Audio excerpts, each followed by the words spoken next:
Hell yeah. We are back for episode 2. That's right, of Divine Madness.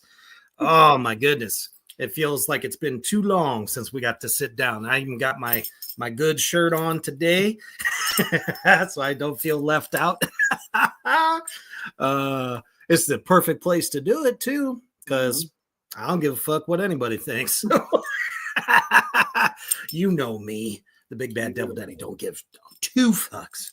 And my brother here, Robert Lasardo, is back with me, man, and this is going to be fucking awesome. So what you need to do is share this out anywhere and everywhere that somebody needs an escape from their reality, because we're about to drop some serious knowledge on y'all. But before we get into all this business, we're going to take a quick commercial break to our brothers over at Horror Struck Hot Sauce. Hotter than hell.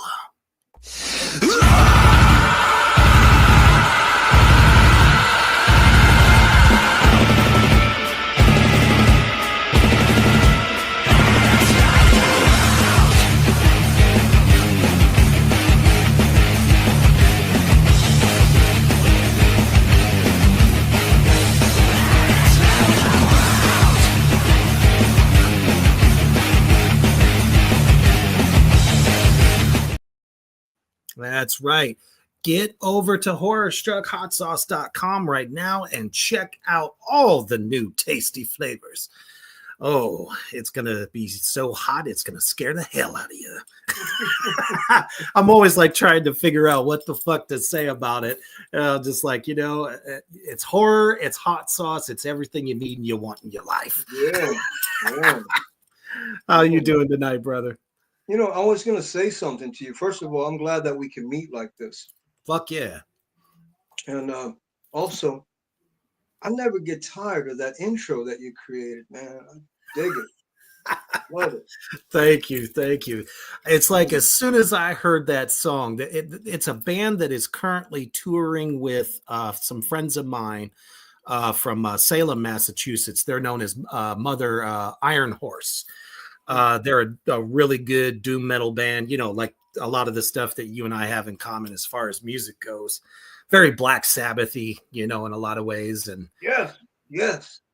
Yep. And I was like, could I use your song? Because it just fits what we're doing, Yeah. By the way, good evening to Skull Maggot. Good to see you. Longtime viewer as always. Paul Nada in the house all the way from Chicago. And of course, the great Aaron Hawkins.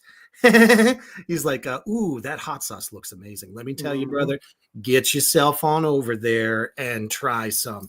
As a matter of fact, the Lament configuration Hellraiser one is my favorite. If you like a good spicy garlic, that's the one for you. Hell yeah. All right. So, man, it's been on my mind since yesterday. Everyone's idea of what a cult is. So, what does that mean to you? I'm sure it's not too different from what my view is, but so I wanted to present that to you. Well, I think the biggest cult going in the cult game, you ready for this? Oh, yeah. Not everybody's going to like this one because I'm going to pop their bubble dreams. Is the TV cult.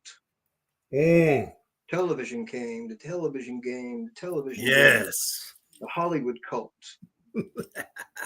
Media. Television screens. Everywhere in the world, dude. You go a third world country and you'll still find one there. Yup. Yeah. Hell yeah. So I agree with that 1,000%. Yeah. It's like Ronnie James Dio sang in the 90s, TV crimes. It's one of my favorites when he reunited with Black Sabbath. And he wasn't wrong. It's like, it's a machine. It literally is. And everybody gets sucked into it.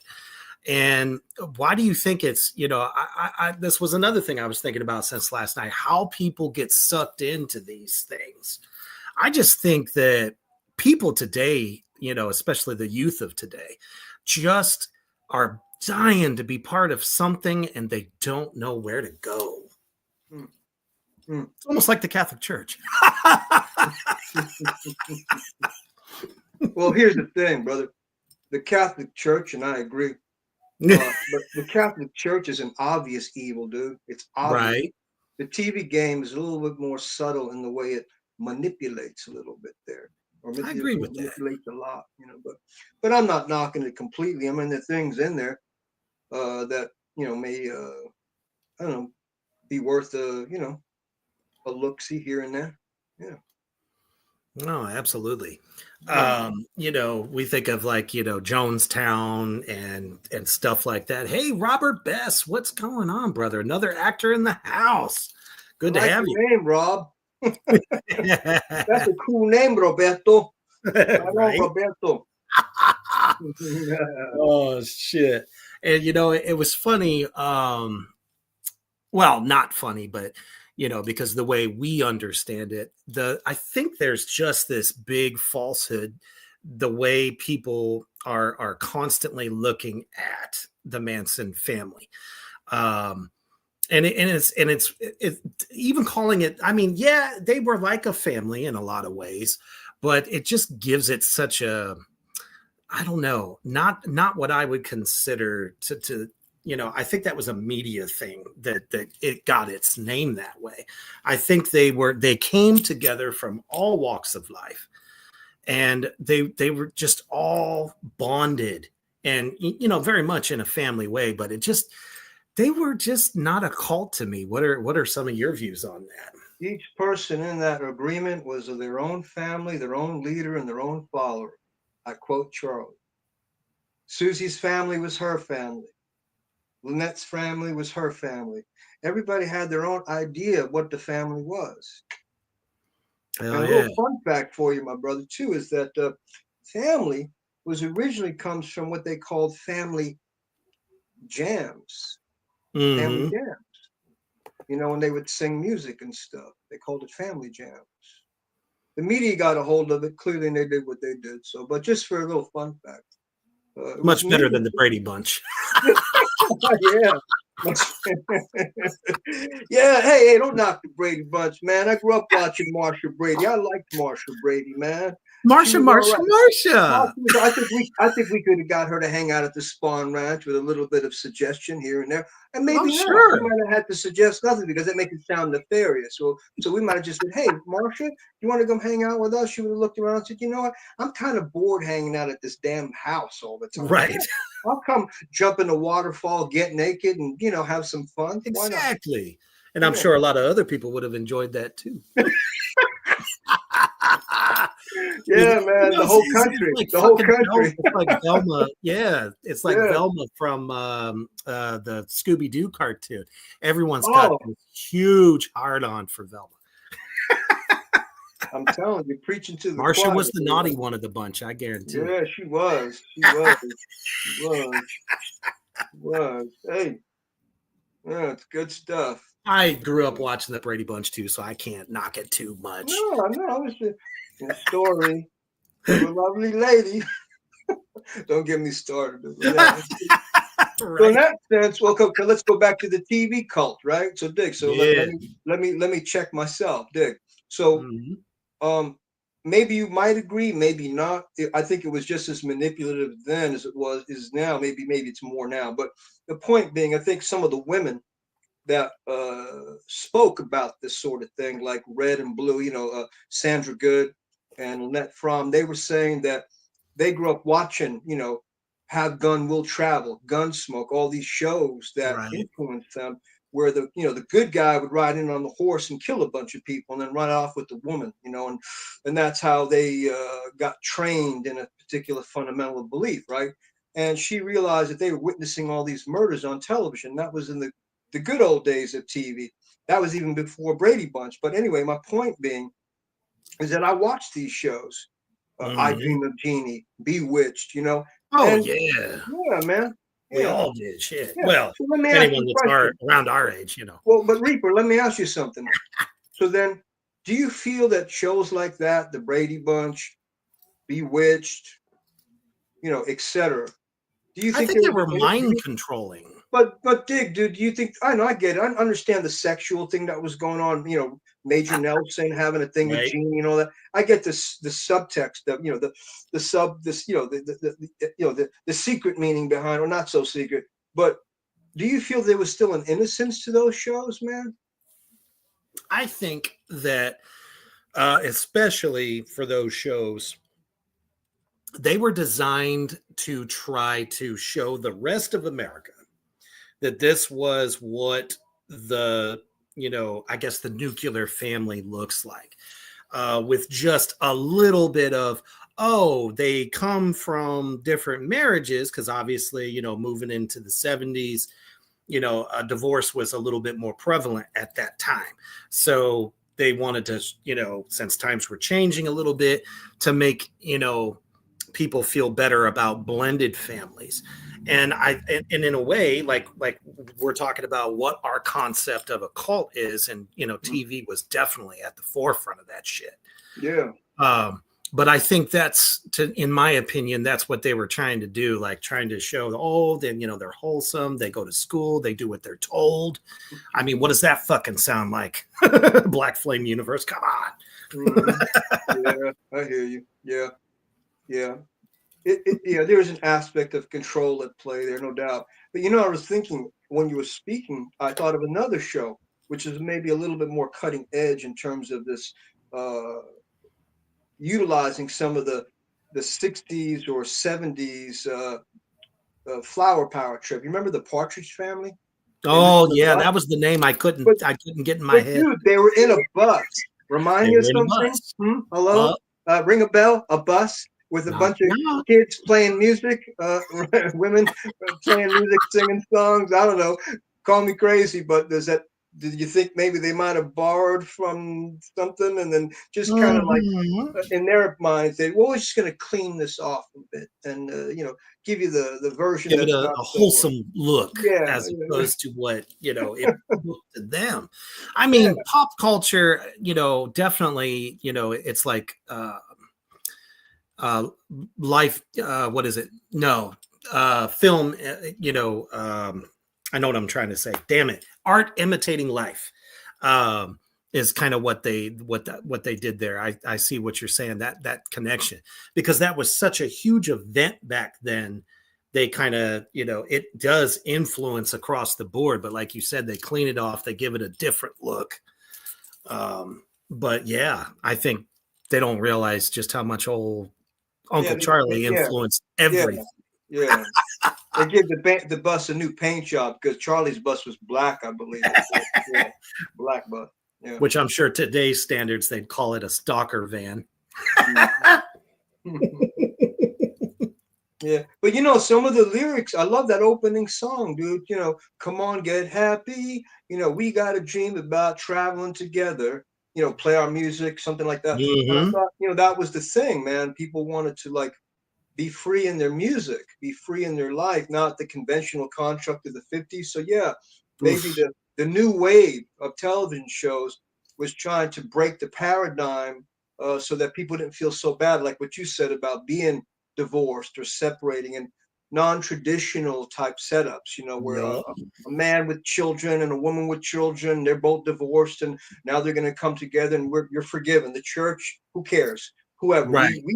The television church, the altar, the great altar of television, and the people who watch it, they figured out a way to get people to fall in love with things that might be perceived as, taboo, Oh, that was very taboo coming out of the golden era, that everybody says the last great, society, or time in life.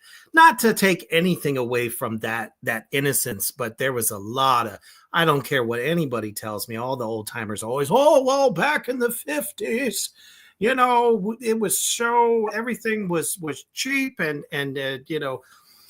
I'm like, yeah, and your women were subservient, and there was a lot of nasty shit going on that nobody knew. because it just never came out. Yeah, they hid it, but they knew how to hide things better. Yeah. Well, you didn't have all the telecommunications we got. There was no camera phones or shit. You were lucky if your family owned a camera, period. You used to have to just go to somebody who had it, that had a business. Yeah, true. That's true. Nowadays, it's like, you're at a traffic stop, so everybody going by is now videoing you. I hate that shit. Yeah, man. Orwell's whole trip was that, well, be careful. They're going to, one day be watching us. And then I don't think in his wildest nightmare would consider the possibility that they got the people to do it on their own. They don't have nobody make them do it. They willingly allow themselves to be exposed. And on social media, I've noticed a lot of people get very personal about their issues and as if it's some kind of like therapy session with a bunch of people they don't even know. It's bizarre to me, but whatever. Teach his own, No, extremely, it is. And there was I saw this on Instagram too, because I'm a huge Doors fan. I mean, I follow a lot of that. The Doors? Jim Morrison? Yes. Oh, fucking hell, man. Well, there was a rare interview with Jim Morrison where he was predicting, and it gave me goosebumps. Where I used to have hair, all of a sudden it was sprouting up.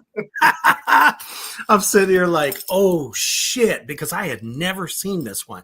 And he predicted that one day music was going to be completely electric, completely composed by a computer. He was saying the instruments would no longer be necessary because at the time, that's when they started doing the keyboards that could mimic the sound of a trumpet or bass guitar or even electric guitar at that time. He had that shit on the money, man. Yeah, well, he was, the dude was a prophet, let's face it. Fuck yeah, he was. He was the Lizard King. What's up? I said he was the Lizard King. No doubt.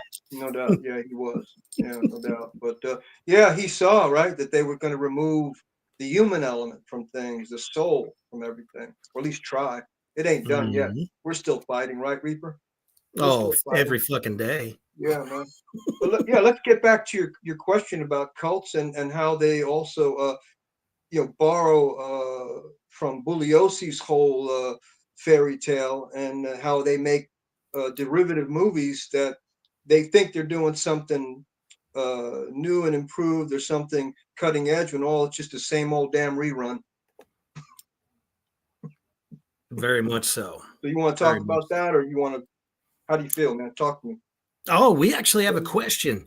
Skull Maggot, otherwise known as Kyler, he says, do you guys think some of the stuff that happened back then would happen in this era?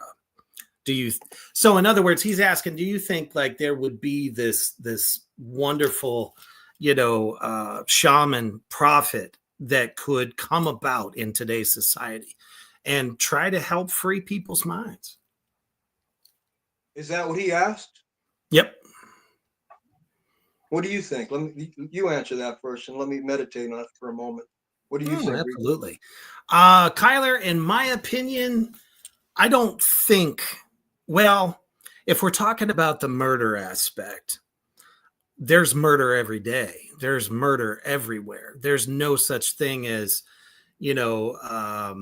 the possibility of like a home invasion quite like that. But obviously we know way more about this situation than what was presented to everyone, what's been fucking written about. Today the mob is different. It is very different in the fact that they don't do a lot of the same things that they used to. I would say even Russian mafia is probably more in control when it comes to organized crime, than the Italian mafia had that stronghold on this period of time where they were literally behind everything from, celebrities to sports figures and all that shit. And in a way they still are, I bet you. if you looked far enough, sure, that shit could happen today. And do they wipe out people? Oh, of course they do. It's just not really talked about these days. I don't think it really comes to life because it's like Robert was saying, the media reports what they want to tell you about. They don't tell you about all the other shit, that's going on behind the scenes.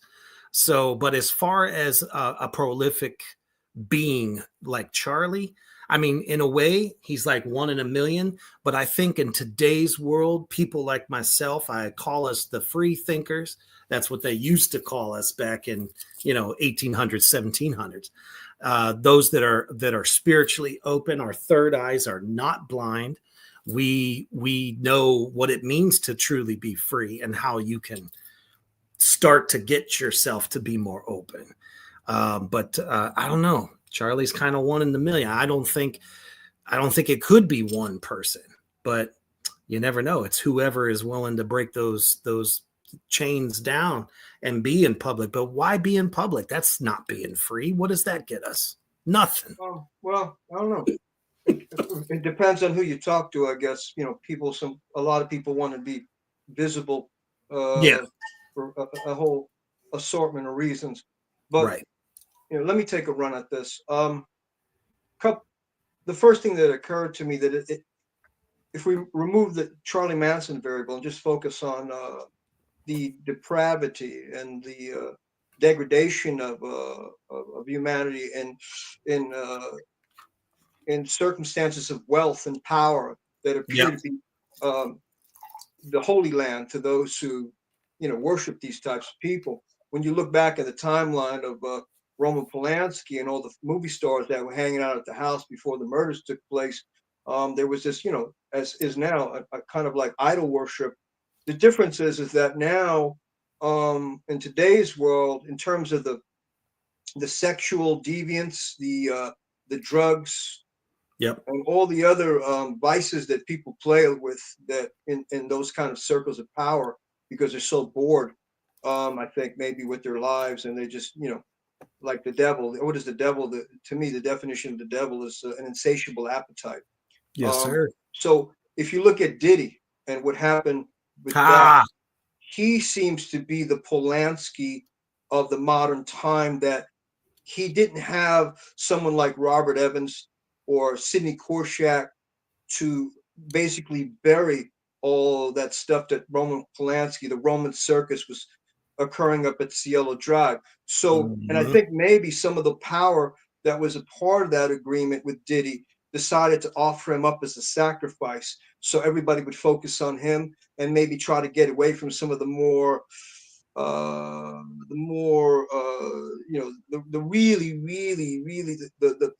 true puppet masters of that game. And so they offered him up on an altar and sacrificed him. And then all these people came forward and said, yeah, let me tell you a story. And then a bunch of people start telling stories about what went on in that mansion, wherever he lived, in his kingdom of shadows, as Roman Polanski would call it. So right, his movie, The Ninth Gate. What is it? Yeah. The realm of the kingdom of shadows or something. But anyway, yeah. So I think it has happened. The only difference is, like I said, they don't bury it under the rug anymore. No one cares. It's not, it's like, let's expose it. And because and back in the time of Roman Polanski in the 60s, the whole sexual thing had to be buried, because if that was exposed, that a movie star was a homosexual, or there were sexcapades going on to such degree where movies were being made, pornos were being made that involved very well-known, established movie stars, it would just not destroy the career, it would destroy the whole industry of money flow that, basically, needed that movie star to stay popular. So, there was a lot of interest that needed to be protected. So it was a different time in terms of the state of consciousness of the people. Also, to answer the question, Robert, you got to also consider the state of consciousness of the 60s. Let's think about the music, the hope of a new world, or at least a society that would be much more accepting, an integrated society. Songs about love, songs about change, songs, all kinds of music and poetry that the young people were writing and communicating, and so in that sense, I think the young people of that time weren't looking at their phones, dude. They were writing Nope. music.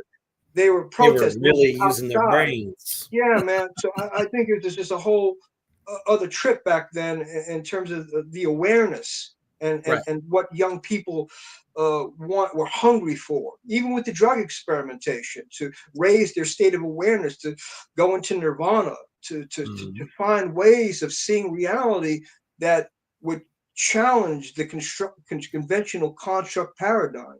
So, yes. But I don't know if we're living in this where everybody's going to sleep now with cell phones and television and movies and finding ways to escape their problems, not come to terms with them through spiritual practice, through music, I mean, there's some of that, but not to the degree that it was going down in the 60s, man. So if someone Agreed. like a Manson archetype showed up now, I don't think they would even see him. They wouldn't have the capability to even recognize him because they're not vibrating their frequency. They're not vibrating the same way, man. They're not there. They're asleep, dude. I feel like there is a part of the population that is this way. But it like, you know, like you said, I think it's very small. And I've been privileged to not only, you know, have you come into my life, but others throughout my life that really did understand this idea of vibration, you know, the Hermetic principle and a higher consciousness, especially I would say the Luciferian movement, which I very much enjoy. I think there's so much validity to that. And you know, when you actually meet somebody that does vibrate on that level, that's why I'm saying when I was answering Kyler's question, that I don't think it could be one single person. I think it's going to take a village to really bring this back in a way, because there are so many people that do see through the bullshit. They see through the TV gods. They see through, you know, what everyone's being fed. Probably more now than, let's say, the 90s. You know, the 90s, everyone was starting to feel like, oh, I now have a voice. And the 90s was good in a lot of ways. But to truly be free, you don't need your government's help for that. You should be able to just have that as a basic human fucking right. You know? And to me, that's very much Charlie. Charlie lived in his own world as a free person from everything. But he was trying to raise that awareness you were talking about. Yeah, but a lot of people don't know how to do that anymore. So I'm going to make a confession to you right now, brother, and I respect everything you said. I don't negate it, but I will say maybe, and it sounds maybe a little bit pessimistic, but I think you have a lot more faith than I do in terms of the people. I talk to lots of people from all walks of life, and they throw at me buzzwords, trend words all the time. And even some of the people who claim to see what I see, they're only parroting back me. They're clever. They listen to me talk, and they're playbacks, man. So they're not even in it. They're not really in agreement. They just want to listen to somebody who maybe might to them be, I don't know, like a, you know, some kind of freak, something, you know, perform, man. Do you go into your crazy routine, start going babbling on about all your philosophies, Robert. I find it entertaining, but I don't know if they're necessarily are in line with that awareness. I think they just pretend, a lot of people do. And even if that's fucking stupid. So that's why it's hard for me. And also, to speak to your point about a tribe of people, men and women coming forth to be not just this idea of a myopic, you know, this narrow kind of this, you know, this what is it, the patriarch God, this idea of the, you know, the man comes forth, you know, the hurdy-gurdy man steps forth singing songs of love. No, dig, but look, if you go back to the 60s, man, it wasn't just Charles Manson. He got brought into the spotlight because of the murders. Right. He was, you know, he was accused of being part of But if you look before him, there was Malcolm X, there was Abby Hoffman, there was Jerry Rubin, there was Bobby Seale, the Black Panthers, there was Timothy Leary, there was Baba Ramdas. There was a bunch of people going on and on about how we needed to change things. The Watts riots were happening. So, I mean, there were a collection of people that knew that something was wrong, and they addressed those things in ways that were the revolution, man. And whether it's through music, whether it was, the flower power, whether it was Timothy Leary saying, tune in and drop out, kids, or Abby Hoffman saying, raise up, kids, and kill your parents, or, Jerry Rubin preaching his gospel, or Bobby Seale saying, black people, if you ain't carrying a gun and holding a bag of wheat, you're lagging. So there was a whole chorus of front runners that knew things needed to change, but each one of them slowly faded out and disappeared. Now, and one was, Malcolm X was killed, Martin Luther was killed, John F. Kennedy was killed. So some may see those men or people as prophets to bring about a change that was necessary, but apparently people in power didn't want that change, so it just all went away. And then some hillbilly got to carry the scapegoat card of all that revolution. Yeah. The man who killed the 60s. Well, and honestly, what my point I think is that I think that's possible. Like I have people, one of my friends. Tell me, please help me out. Restore my faith, dude. Tell me who's out there that I can go to, man. That's not living in that's not 30 years or 40 years behind me. Who's already gone and dead now, dude. Help me out. Who's around other than you? Please, men like yourself and a couple of people I speak to here and there. That are truly awake and are not afraid like you to speak your mind. Help me out, dude. Where do I go? There's not a lot of them. There is one man that he's obviously not famous. Well, good. Now I really trust him. No, Dick, he's not famous. Good. Now I really. That's what I'm saying. That's what I'm saying. I'm trying to bring it on just a human level. Yeah. One man that I respect very, very much. I've known him since probably about 2018. His name is Lucian Black. And he's kind of the head of a Luciferian group.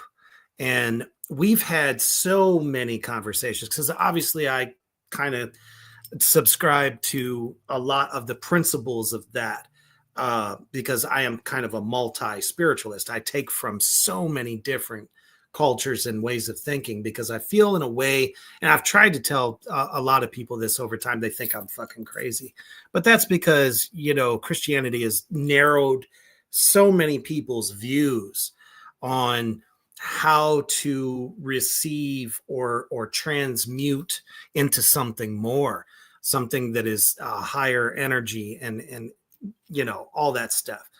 But that is one man that I definitely do respect because does he live in the United States or he lives somewhere else? He lives in the United States. Okay. God save him. Yeah, God save him, or Lucifer save somebody save him. Live in the United States, but right on, dude. Okay, that's cool. Just a very high vibrating, type of person. He's not somebody that I can recognize bullshit before bullshit hits me. Right on. You know what I mean? Sure. Which is why my circle is so fucking small, and anyone that follows me knows that. I make that very apparent. Because they're, like you said, charlatans everywhere, that pretend to know. But I still feel that there are some people out there, and it's not necessarily a faith. It's not that I think that this shit is going to turn around. It may never turn around because, like you said, there's always somebody to slap some of these people down. Malcolm X and so many different folks. There's always somebody that's gonna be able to find a way, and it sucks. But honestly, I don't think anything like that is even possible in this society today. Well, Dick, man, you follow Hindu Hindu religion at all, the Hindu more the Some of the esoteric principles, teachings of Hindu whatever, Hinduism. Yep. They say that we're in the age of the Kali Yuga right now, which is the degenerative cycle. Yep. When Shiva shows up. So it all depends on Oh, who you talk to. if Shiva shows up, we're fucked. Well, Not all of us. Not all of us. It depends on how you see things, brother. If you see Cleansing. this as a transitional aspect of experiencing what people call life in the physical vessel temporarily, because it's all just temporary anyway. Everyone's going to die. Billions of people have died. Yes. Everyone dies. So, everyone dies. No, everyone dies. People, don't talk about that. Why not, man? It's part of the experience. But do you die? So the point is this: if the physicists have proven that at subatomic level, everything's connected and matter can neither be created nor destroyed, there is no death. There's just transmigration. Things just change form. So from the physical appearance. On a metaphysical level, there's all sorts of things that could be potentially happening. So that being said, if this is one of the hells, as the Hindus suggest, and even the Christians and some of the other holy Moroccos that run around the street talking about revelation and any number of endings, and this is a hell that's reached an apex point that has to exhaust itself, well then, hey, let it exhaust itself and finish. Maybe it's okay that we're concluding and the show is ending, dude. And while it ends, we don't have to get all panicked about it. No. We can just enjoy the ride, dude, and realize what we are is greater than 50 years, 70 years, 80 years, if you're, fortunate or unfortunate to live that long, man. So I don't know. It all depends on how you look at this experience, I'm with you on that. 100%.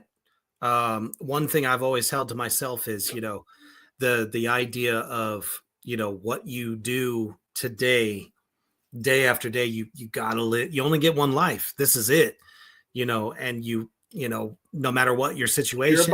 Now I'm talking on the physical level. I'm talking about the physical level. Let me make sure I'm clear on that, because I am very much a person that believes in, moving on, that my seat at Odin's table could come. And I do subscribe to that a lot. It's not the same ideology that a lot of people think. There is, if it's one thing that I feel is that death is not the end. I think it's just the beginning. Death is the door. I look forward to that. Death is the door, my brother. Absolutely, it is. And you step on through. Yeah. Step on through, like Jim Morrison. Step on through to the other side. He said, break on through to the other side. Right on. There we go. Let's follow that is Jim. Where we want to get follow Jim's lead, dude. You love him. I love him. Let's follow Jim Morrison's lead. Break on through to the other side, man. Absolutely. And people look at me like I'm fucking weird too. And I love it. Because they're hanging, Reaper, because they're hanging on. That's why your name is Reaper. You come with the sickle, say, hey, off with your head, wake the fuck up. Absolutely. That was one of the points I was going to try to make, is that somebody was like, hey, you should be you're like a leader. And I'm sitting here going, dude, I don't need a title. I don't need to be the head of anything. I just know and have learned and expanded my mind to understand things on a much, much deeper level. Because I agree with you as well, Robert. People today are not that fucking deep. They want 30 seconds of give it to me, give it to me, give it to me. They want that instant gratification without really knowing themselves. And that's why we vibrate higher. And that's just like man. I mean, look, I know you vibrate higher. I don't know about this guy.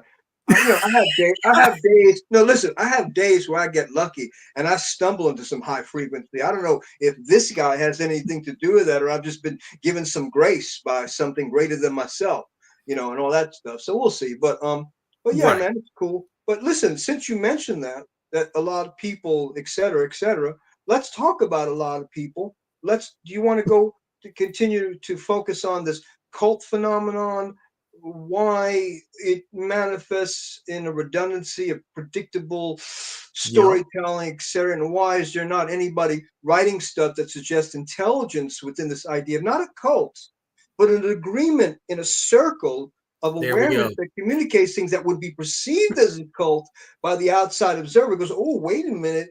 What they're saying and doing and thinking, that scares me. They must be with the devil or some cult type people. And I'm thinking, no, the people that work at the bank are a part of the biggest cult in the world, dude. Those people scare me, and the federal government. So I don't know about that. So look, you want to talk about that? You want to lead that in a little bit? Absolutely. Okay. Shit. People always consider me to be the devil. And I always say, bitch, I am the devil. Look at me. I'm flesh and blood right here. Why? Because I am free of your lies. But they, I always do say very similar things. I'm like, the devil is what you see on the fucking your phone, your TV screen. It ain't this like age-old fucking internal battle of good versus evil. It's just the people that have their fucking thumb on everyone. That is, in my opinion, what a devil is. Ain't no red-tailed motherfucking thing. Satanism is an idea. It is freedom of not being chained to fear. And that is what drives people. And here's another thing. I'll throw another match onto the gasoline. I feel like go easy on me. Go easy on me. Go easy on me, Rita. I'm sensitive, dude. I'm sensitive soul. Oh, I'm sorry about your feelings.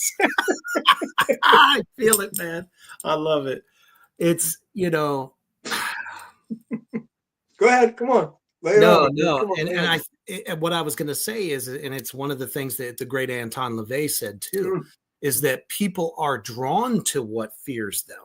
I feel like that on the horror level too. They love that fear. They almost just thirst for it.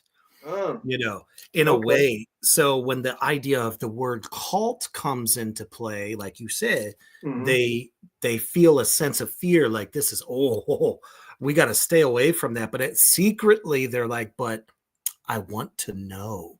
And when we were talking about Roman Polanski and the Ninth Gate, that film drew in a lot of people. Because, it was depicting, Johnny Depp's character as somebody who didn't give two shits about nothing. But once he got into finding these lost pages, he feels like he's uncovering something. And it sucked his ass in. And then he's the one moving through the Ninth Gate. Philosophically, I think that's why people are drawn into cults in a way. Because it's that feeling of, I'm doing something wrong and I love it. In a way, because people are always saying, don't do this. This is not what this is what you should be afraid of. Can I say something? Oh, absolutely. Do you think also there may be an aspect of it as well? I like that people are glamorized by the cult itself, and that we have found it, and in that sense they feel protected, they feel a sense of belonging, and so in that way the cult kind of provides this glam fare for everybody to be in, and we have the only answer. It's just us.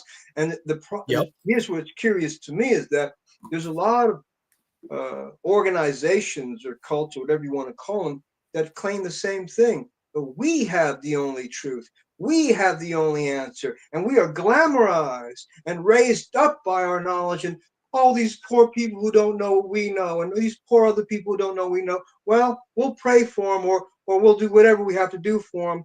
And or maybe we'll baptize them or bar mitzvah them or whatever the hell they want to do, or take you to the guru and you can hang with him. All these different methods to get you right in a circle of agreement so you can be a part of the club. And in that club, guess what? You don't have to die. And I say, yeah, you do. Yeah, you do. You still have to die. Well, it's no different than those. There's no joke. I'm sorry. Go ahead. No, physical death is part of the process. You have to go through the fire to break free of this realm, dude. And so in that sense, but I don't get off track, but my point is, I find it curious what you said about the cults, because not only do I think it's the idea of the guilty pleasure, the secret fascination that makes the taboo appear attractive, because a lot of people live in their humdrum lives and they want to get their little orgasm or their nut off because they're a part of something that they feel is diabolical, right? And then there's the flip side of the coin that says, oh, that's bad, we're the good guys, and like I said, they paint themselves pretty and white and all that, and say, well, we are here to save you, right? We're here to save you. So, but on both sides of it, the agreement could be, we're here to save you too. Both sides say there's a ritual involved, there's a maybe this idea of an apex of PowerPoint and different rankings within the order, and so it just feels like, whether it's the right or the left, the dark or the light, they seem to function in similar fashion. It's just their ideology is a little bit different. Yes, absolutely. And I think a lot of the problem is that most people don't realize that you can't have one without the other. There has to be that balance. We have another really good question. Brother Looney, what is up, my dude? Looney Dingo in the house. He says, do you believe in good cults, or would that go by a different name? Oxymoron. Yeah. The word cult implies something. Yeah. Good. I have a problem with respect to you, Looney. It's a cool question. I have a problem with the words. I don't know. Good. I hate the idea of what is good and what is evil. Like those two words even being a thing. Well, I guess maybe, how about this? How about some begonia fanciers? The cult of the florists, who basically plant trees and grow flowers. I think that would be a good cult. There's all sorts of like these organizations, whether it be people that build models, Game Boy people, that have a very that have I don't know, a strong relationship to that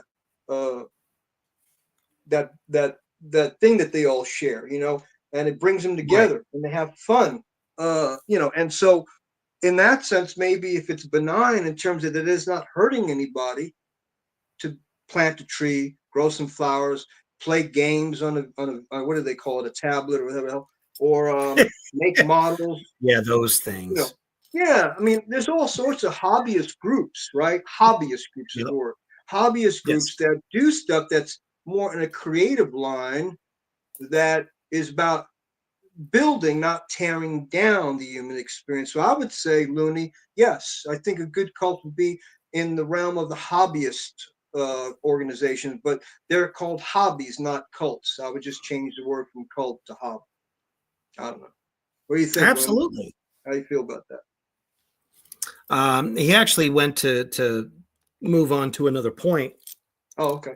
For instance, on the lighter side, the cult of Slipknot or internet cults banding together to fight a larger evil.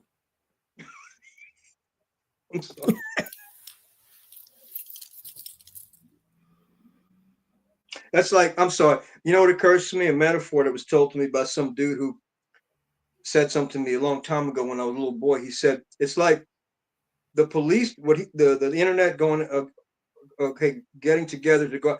It's like the policeman, no, the thief dressing up as a policeman to catch the thief. That's how I see that. I don't know if it's a nice prospect and an idea. I don't know if it would work though when you're still dealing with a lie, because you're not building communities with the internet. You're living in a cyber hole. You're not. TV and the internet has shrunk people down into this kind of decrepit, handicapped positioning to look at something and ignore their lives and other people around them. So we're not building communities. We live by the TV, the movies. We define ourselves by it, and we fail to build culture, community, and have any kind of spiritual practice because we've made movies and TV our God. So no, I don't know if that would work, in my opinion. It's the thief dressing up as a policeman to catch the thief. Right. Don't see how that would work. It might, but I don't think so. Not to sound one of those things let that Reaper talk, because I'm a Debbie Downer, man. No, you're not. I'm a Debbie Downer, bro. Our ideas I'm are really fuck different. the world all day, every day, 7 days a week. Yeah, no joke. There's no slack in my act, as Charlie said. Yeah. Well, it's one of those things. It's like real recognizes real, and it doesn't get more real than us two motherfuckers right here, in my opinion.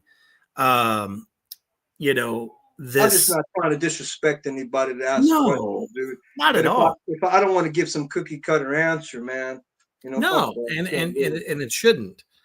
I don't know. For me personally, I want, or it's not that I want, it's just that what I try to do is to hopefully inspire, somebody to see another point of view.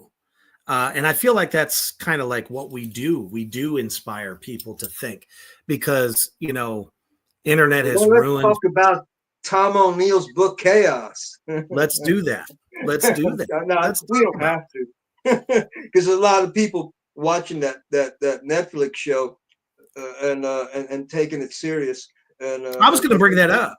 And you beat me to the punch, and that's okay. Yeah, that's another example of the television cult strikes again. But hey, as long as it makes them feel good that they think they know something they didn't know before, it's just taking something very old and making it seem new. That's all it is. Yes, just a bunch of rhetoric, but it's cool, man. We can talk. No, let's examine that. Tom O'Neill's book, Chaos, which he bases it on this idea that Roger Smith, Manson's probation officer, was in cahoots with a guy named Jolyon West, the psychiatrist, the doctor that was working over at the Haight-Ashbury Free Medical Clinic back over there in San Francisco. Mm-hmm. Yeah, he draws a parallel between the two men and suggests that because both men would frequent the clinic and Manson was supposedly there too, that means that they were working in cahoots together to basically stir up some MK Ultra and hand it out to unsuspecting victims. I'm sorry, it's just ridiculous. What do you talk to me? Did you read the book? I read it. I've read as I'm not all the way through it yet, but I am familiar with it. There's always been that conspiracy for a long time that, the government had this conspiracy of putting out, these psychedelics and stuff like that, to see, how people would react on it, what would come of it. It's no different than I think of the World War II experiments, with Germany. The Manchurian Candidate. You talking about Manchurian Candidate? That whole thing. The Manchurian thing. Yeah. Mm-hmm. I mean, to most conspiracy theorists, I think they buy into that idea. Well, let's talk about the details. Let's break it down. Let's walk away from philosophy for a minute and break it down. So, yes, O'Neill claims, or actually he claims though that he wasn't actually able to prove. Well, let's look at Jolyon West. Jolyon West was what? He worked as a consultant and a contractor for the CIA. So that's a fact, Jack. That's real. Yes. The question, though, is, did, in fact, Louis Jolyon West, Dr. Jolyon Lewis West, sorry, Mr. West, go fuck yourself. Anyway, the point is, but here's the thing that O'Neill points out in his book. He says that he cannot prove that Jolyon West was actually conducted experiments regarding with MK Ultra at the Haight-Ashbury Clinic, and that's a big piece right there, dude. Because what he's trying to suggest, though, that because Manson went to that clinic, and Roger Smith, Manson's probation officer, went there, that they all hung out there, and that's where they figured out how to conduct these experiments with, Jolene West at the helm to procure it, and then basically get Manson in line with it, and Roger Smith being his probation officer saying, Charlie, do this or else. So there's that theory. I just don't believe it. And if you want to introduce your opinion on it, please, and ask me why I don't believe it. I'd love to answer that aspect of it. Absolutely. Lydia says, but he could never prove they were in the same room together. Well Miles said, Lydia. and Jolly. Hell yeah, that's right, Lydia. Lydia knows her stuff, man. And that seems to be a lot of the folly with a lot of this stuff. Yeah, I don't know. As a person that watches different documentaries, I can always kind of pick out some of the falsehoods when it presents obvious facts like that. I don't ever trust any of the documentaries. I've watched so many damn different ones. It's ridiculous. But, Can I put a disclaimer, though? Can I put a disclaimer, brother? Absolutely. So just because I don't necessarily buy into Tom O'Neill's theories in the second half of his book doesn't mean that I know the answer. I'm just saying that if I'm going to go down a line of possibility, it ain't going to be that one. That's all it is. And the other thing to me is this. Anybody who has done any research on Charlie Manson in terms of the very tempestuous nature of him and how he is and was, and spending time understanding that man and the subject. O'Neill, if you read his book, you can get a sense that O'Neill doesn't even know his subject. He knew Manson, what, 30 That's seconds? what I was going to say.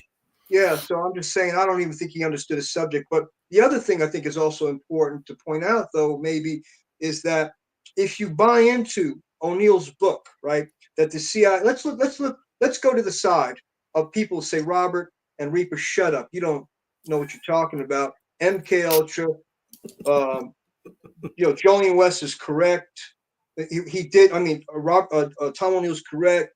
Jolene West did in fact do that, and basically Roger Smith was also a CIA operative, and of course he's not going to admit he did. In fact, according to Nicholas Schreck's documentary, and what he said, because he's friendly with Roger Smith, he denied everything that Tom O'Neill points out in his book about that.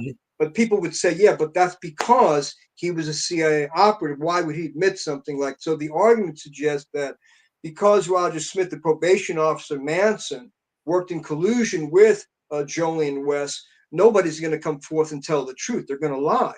And so even though Tom O'Neill could not prove it, it leans in the possibility that it still happened. And so a lot of people that roll with chaos would say, yeah, but just because he couldn't prove it doesn't mean it ain't true. And if you say, Robert, well, what's your theory? Are you thinking like it was about a drug burn? How are you going to prove that, man? So we can all get into debates over a solid evidence that says this is it. And I'm saying, good luck trying to figure out that puzzle, man. It's just, it's really about what we think makes sense. Yeah, man. What is so logical. And I feel like a lot of people are overtaken by, some of these other point of views because they view Charlie as something evil, the boogeyman. Well, can I speak? That's the whole point. See, if you buy into, that's the thing, brother. See, if you buy into O'Neill's book, you have to also buy into that, basically, that you have to believe the brainwashing trip, dude.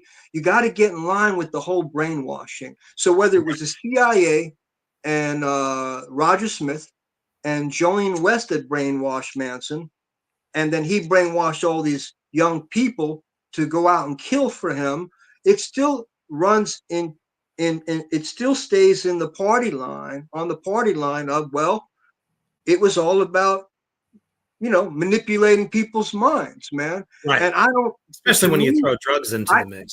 Yeah, brother, I can't go with that. If I know too much about the people that were involved, dude, the Susan Atkins, they all acted of their own free will, had their own agenda, and served themselves like most people do. And this idea that the boogeyman, like you say, Charlie, whether it was MK Ultra or his own Svengali magnetism that made them do things, to me is ridiculous. I'm not saying there was not some misguided loyalty here and there with Charlie. I'm sure there was.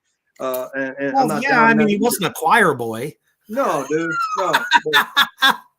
But they assign him much greater power than he is capable of, and of his own admission, I'm not a magician, dude. I don't know what you're talking about. And he laughed at that whole thing too. So that's, it does that part. I mean, but there's a lot of people who believe in the whole brain. The most of the United States right now, brother, believes in the whole brainwashing angle to this day. And when you throw the CIA in there, they're like, it cements that belief into the grave, dude, in terms of, oh, maybe it wasn't Charlie, it was something even worse than him. It was the Central Intelligence Agency. Wow, we know those are guys, or we got to keep an eye on those guys. So it continues to, the book reverses itself. It starts out on a good way because he debunks Bugliosi's lies. Tom Leonard does a really good job of exposing the megalomaniac that he was.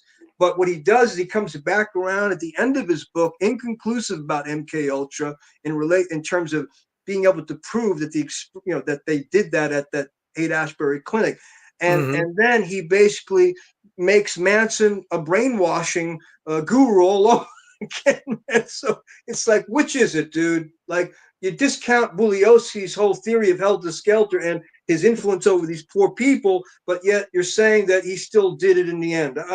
But it's not his fault. He was given some MK Ultra, man. And anybody who knows anything about Charlie, good luck trying to make that man do anything. Right. No, he was way too strong for shit like that. Yeah. I don't buy into that. Yeah. Whatsoever. And, and I thought about this the other day too. I've known so many people that have taken all different kinds of mind-altering substances. And I also kind of got to go with Lydia here as well. The drugs bring out what is really inside a person. And there's a reason for that, because it's like, I do agree with that to a point. That they amplify your projection. So if you're already misperceiving reality, what the drug is, it exaggerates your false notion of what you're seeing already. So if you're already on tilt, the drugs amplify the tilt. So I don't know. That's why these yogi dudes, they'll take acid and they won't even, their whole disposition just stays the same. It's like they're already in outer space, dude. And they're so their state of equanimity is so even, they don't need to get high. They're free. So I agree to that the drugs bring out people's fears and their demons and also their hopes and their dreams and their fantasies. Whatever they're holding on to. Yeah, man. Yeah. Whatever they think is reality, dude. I get it. Yeah, makes sense. Because I was going to say, and that's the other part of my point is I've known so many people that have taken stuff, all types of mind altering shit. And you couldn't tell or make them do anything whatsoever. You could be telling them that that the sky is fucking purple or red or whatever, and they're going to be like, no, it's not. So for people come on, Reaper, isn't it more like you take the drugs and the mind and it's like, take me to your leader. It's like we might as well get the fucking tinfoil hats out, at that point. I'm a mindless zombie. Give me an axe or a giant knife so I can stab some people.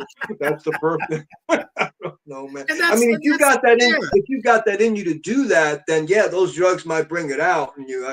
Sure. Especially methamphetamine, dude. People who tweak do some wild stuff, man. So they do. They do. And that's why they, in a lot of ways, they call them like fucking zombies and shit. Yeah. Sure. If you take enough fucking anything, it's going to turn you into, you know what I mean? It'll turn you into anything. But, at the end of the day, no fucking drug, no matter what they were doing at the time, Charlie would just be able to be so suggestive. They're trying to bring it to like a psychological level. Charlie is not, in my opinion, everything that I've been, have read through over the years and following this shit makes me think that just because he said, I don't care how many times you repeat it. And I'm a student of psychology as well. Especially when I was a school teacher. Just because you constantly put this into somebody's head, even if you were the best fucking narcissist in the face of the planet, the human will, I think, will always, at the end of the day, make their own decision. So to think that these folks committed this heinous crime, to me, just makes no fucking sense. You can't tell me that shit was so out of this fucking world, drug wise, that they would just be like, oh yeah, we're gonna do this for Charlie. No fucking way. Yeah, no. Well, hey, we can go. You know, we can go for 2 hours on that one. But hey, I got another fun fact for you. Check it out. So on the fateful night, right, 1969 of August, I think it was. Well, you think I should know this by now? Right. Did we talk about this on the last show? But let me really emphasize it. I'm gonna get more graphic. I'm gonna get more graphic this time too, Reaper. So tell your kids to go to sleep. All right, I'm just kidding. 18 plus, get the fuck out if you're not. No, but it's not actually. It's not that bad, really. I know. There was a guy named Archibald Leach. Does that ring a bell? Archibald Leach. Yes, sir. Yeah, Archibald Leach. So he was up there. Rudy Altobelli owned the property. He owned Cielo Drive property. He owned the house. He owned the guest house. So that fateful night, when that happened, Archibald Leach was up there, code name for a movie star named Cary Grant, and he was in the back house with somebody.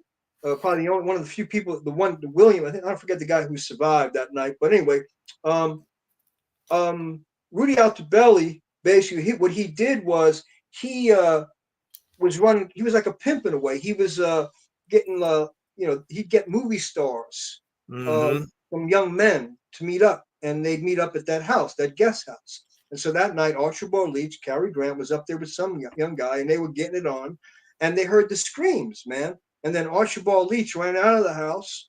And he didn't even bother to look at his black Rolls Royce. He just left it there. And if you look at the case file and the history of the police reports, they found a black Rolls Royce in front of that house, man. And they buried it because the agent was like, no, my client doesn't have to be involved in any of this. And back in those days, they would cover shit up in a nanosecond. So, but years later, the curious thing is that years later, the agent came forward and gave an interview saying, yeah, my client, Cary Grant, he was up there that night when those murders happened. So I just thought it was interesting, curious, fun fact. That's all. No, very much so. Yeah. And I'm still going back to that question from earlier. That could something like this happen today? And I keep thinking about the fact that everyone is so wanting to. I think the world is just one big voyeur. In a lot of ways. If somebody catches something and they see it, the first thing they're going to do is they're going to put it on TikTok.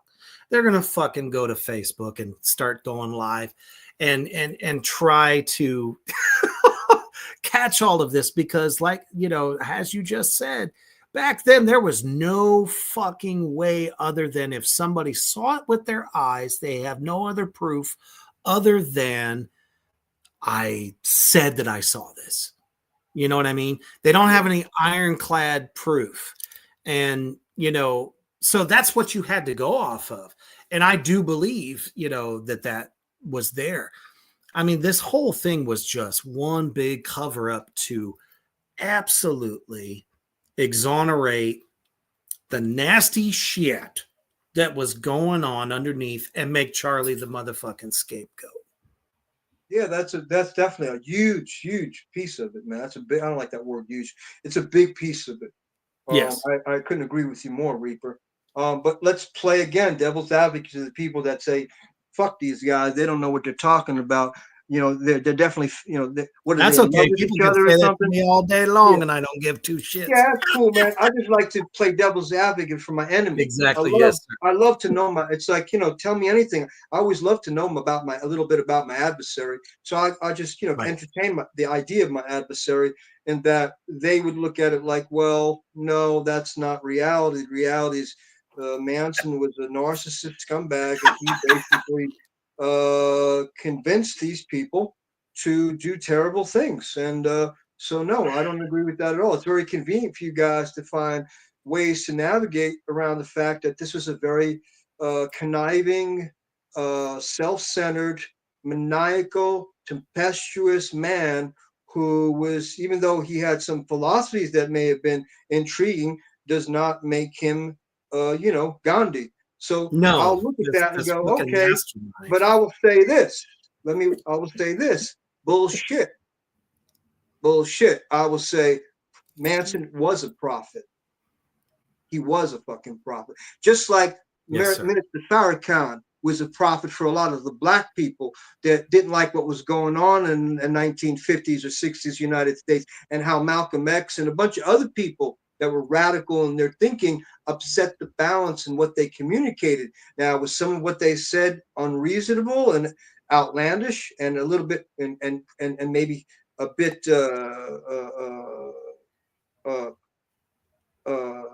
had some hate in there? Yeah, sure. Okay. Yep. Yeah. So you eat the meat and you spit out the bones, man. So that's all it is. You eat the meat, spit out the bones. That's what I've been doing all day, my whole life. Because I ain't met anybody in my whole life that was enlightened, that walked on water, that was perfect. So, but apparently there's a lot of audience members who watch movies and stuff who think they are, or think they know something. And then they run with some evil and exploit it and say, oh, we're the good guys. Yeah, but you're porn peddling. And that's the thing. They're always looking for that fucking knight in shining armor shit. Yeah, but they're carrying the same. Exactly. Fuck the knight in shining armor, because he's a liar too. He's in the back of the castle taking the king's wife and putting her up against the wall. So that's all bullshit. The point is this: is that exactly right. I lost my point. I'll just shut the fuck up. No, you're doing great, man. Go ahead. No, I don't know, man. I just feel like let's look at this topic. Let's talk about the CIA. Yep. Let's get down. What's your feelings about the CIA, Reaper? Anybody have anything to ask about the CIA, or any comments about how they feel regarding the Central Intelligence Agency then, in the 60s, and now? How do you feel about that, Reaper, and anybody else? I think they've been dirty since day fucking one. They're like the garbage collectors. Yeah. Of everything that needs to be swept under the fucking rug. Mm-hmm. Could you imagine? You see a lot of these different documentaries about black ops missions and things that, they have their own fucking team of assassins, is how I've always looked at it. That there are so many, they're the ones they call. It's not just necessarily, maybe some people that are, I don't even think they use organized crime to do their dirty work. I think they do their own. Anyone that presents any kind of opposition, it send them in, get it done. You don't know their name. They look like John Q. Public, and you don't necessarily know what they're doing. Well, I know what they were doing in the 60s. They were looking at basically expatriates that came over from Russia. They were communists.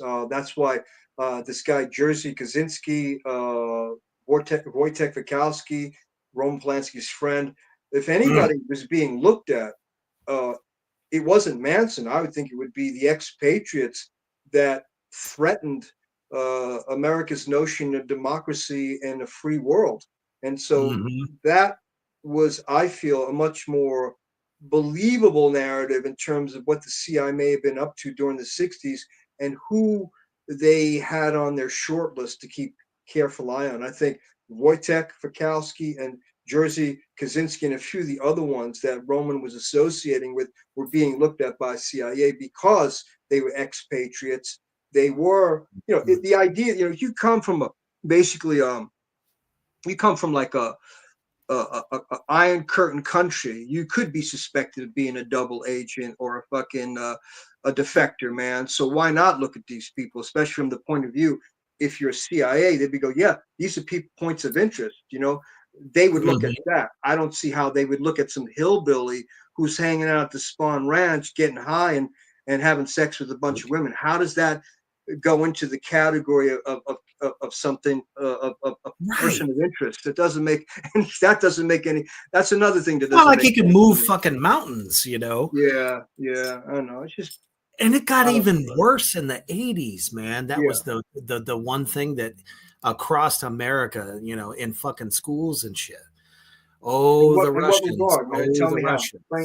Explain that to me. What do you mean? Oh, they were constantly saying that, Russia was the ultimate evil threat, imminent threat to the U.S. Okay. I mean, that's why bomb shelters were built.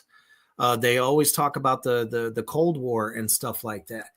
Man, there was much more interesting shit to worry about than, like you said, somebody like Charlie, especially back in the 60s, man. It's been going on for 30 years at that point. So, no way. When you need to pin it on somebody, you're going to find the fucking, I don't even want to say rat because Charlie wasn't a rat, but you're going to pin it on somebody that is just from the street and nobody involved in anything else in order to make it clean, because you always have to protect somebody. Yeah. And in this case, I definitely believe that they were protecting a lot of somebody's, especially. Well, yeah, man. I mean, and somebody who got some protection was this guy Joe, who worked for Sebring Enterprises, because the night after the murders, a guy named Charlie Barron, I told you, called Sebring Enterprise and said, "Listen, Joe, don't worry, you're in the clear. You didn't do anything wrong." Who's letting him know he didn't have to worry about shit because they killed Jay Sebring. And so my vision of this thing is that Watson was there, Linda Kasabian was there, Susan Atkins, they were all there. But my question then is, who else was there? Because you're going to tell me that a guy like Tex Watson, who ripped off drug dealer Lots of Papa, Bernard Crow, and then ran and hid out at the Spawn Ranch because he was afraid of the guy. And he said to Charlie, "I'm in trouble." And then Charlie went over there to basically bargain his way through that drug burn so that the black guy wouldn't come with his gang, so to speak, because Charlie thought he was affiliated with the Black Panthers. So they thought they were going to come down there, burn the ranch, and kill everybody. So here Charlie goes by himself or with some other guy who was basically shaking the whole time, and he bargained. So my question then is, if Tex Watson doesn't have the cojones to go and face Lots of Papa, how is he all of a sudden turn into Jason Statham or some like mercenary dude at Cielo Drive and managed to, well, he had a gun and a knife, okay, but he was also dealing with a couple of other men, a bunch of women in the house.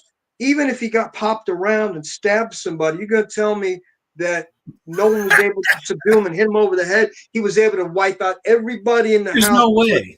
Because the same women that were afraid to go with Charlie to deal with Lots of Papa, who, the skinhead neo-Nazis with the X's on, because that was all an act. That was all just embellishing some horseshit that they were doing. And one of those women on that corner was a snitch. I think it was Kitty. She was snitching on Charlie the whole time.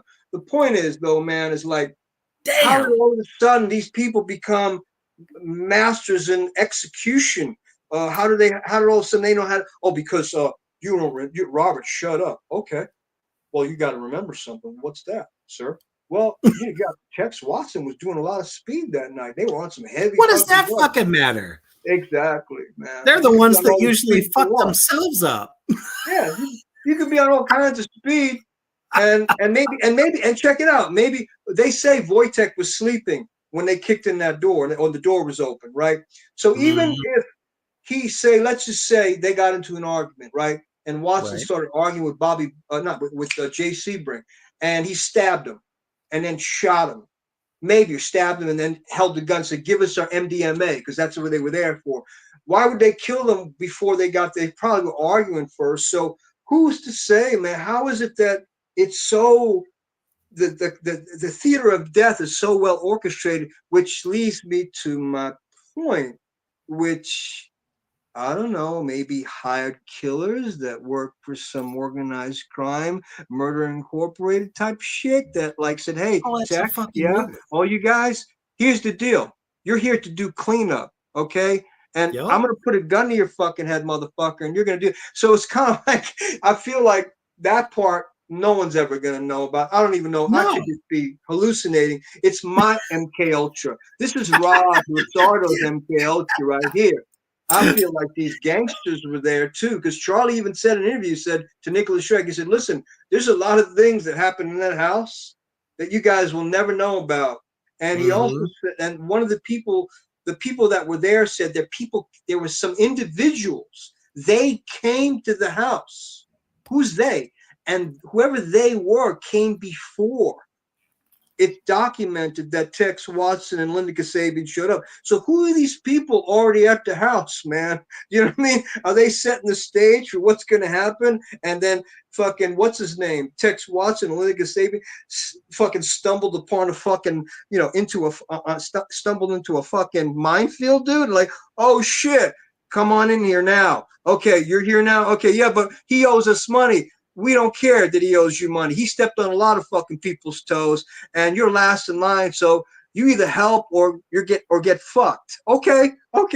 So who knows, man? I mean, it's it's my theory. That's what I'm saying. It's like, theory. Is it that fucking far fetched? No, not at all. When you're dealing with that kind of money, dude. Come on, let's just talk about money. Let's switch track about Roman Polanski, who was already sketch from get-go. Right, but let's throw. Okay, let's forget about Roman Polanski. Let's just look at this. Let's look at drug dealers, drug dealers world. Okay, so I'm going to take you down memory lane real quick. So back in the 90s, and I'm going to get myself in trouble here. Back in the 90s, man, I was rolling around in my car. I knew some people in Beverly Hills, and there was a hair salon there, and there's a dude that cut hair when I had hair, cut my hair. And, his brother was an actor, and his brother became a very famous movie star. That everybody, if I mention the name, you go, oh shit, that guy. Anyway, so I was selling drugs. I was selling drugs to this guy who was cutting my hair, and then basically he went on to sell those drugs to all his movie star clientele. Right? Sound familiar? Anyway, so then I go back. Let's go forward. Let's fast forward several years later. So he's living in Beverly Hills now, and I found out somebody killed him, right? Or they said he shot himself, but everybody's like, no, that was they killed him because he may have been, and he was money. So my point is, let's get back to the point that anytime you deal in drug trade, even this guy, Beverly Hills guy, nice looking guy, movie star brother, had his nice little pad in Beverly Hills, probably had a lot of parties, women over, had money buried underneath the floor. And old school, probably still slanging drugs. But why would he stop?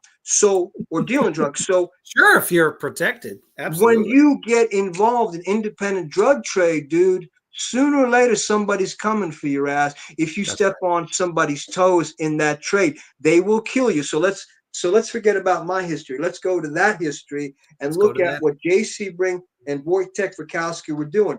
They were very successful in their drug enterprise. Jay Sebring had a little speakeasy mansion where it was built back in the 30s. He bragged about how this screenwriter lived there in the 1930s, and there was a secret doorway into the speakeasy part of the house to hide the alcohol, during Prohibition. And that's where he hid his drugs, right? So Dick, he had that stash house, man, right? So, and you got Wojtek. That's time too. Right. And Dick, you got Wojtek Frykowski, whose girlfriend is who? Abigail Folger, the heiress to the Folger dynasty. She's given her boyfriend money to buy drugs. So they were doing quite well with the Canadians up north, bringing down MDMA and all sorts of shit. Tex Watson and Linda Kasabian, they were like the peewees, man. They were just trying to figure out how to make a couple of shekels, man, and move their hustle down the line with speed and whatever they were doing. But Wojtek and Jay Sebring way ahead of the fucking game, which I would think would show up on the radar of Frank Costello, Gino Massaro, all these organized crime figures. Oh, wait a minute, man. Are they moving in on our fucking action? Yeah, but I'm friends with Frank Sinatra, Jay would say, because he sold drugs to Frank Sinatra. We don't care that you're friends with Frank. Frank sings to whatever tune we tell him, motherfucker. Goddamn so right. Get in line now. Okay, he probably told you that. Well, he said, I don't care what he said, because he was probably drinking whiskey and singing a song when he said it. He probably can't remember. So they and so, smoking a cigarette. It just makes more sense that these guys were starting to get some traction in terms of their ability to move forward in drug enterprise, and people started noticing.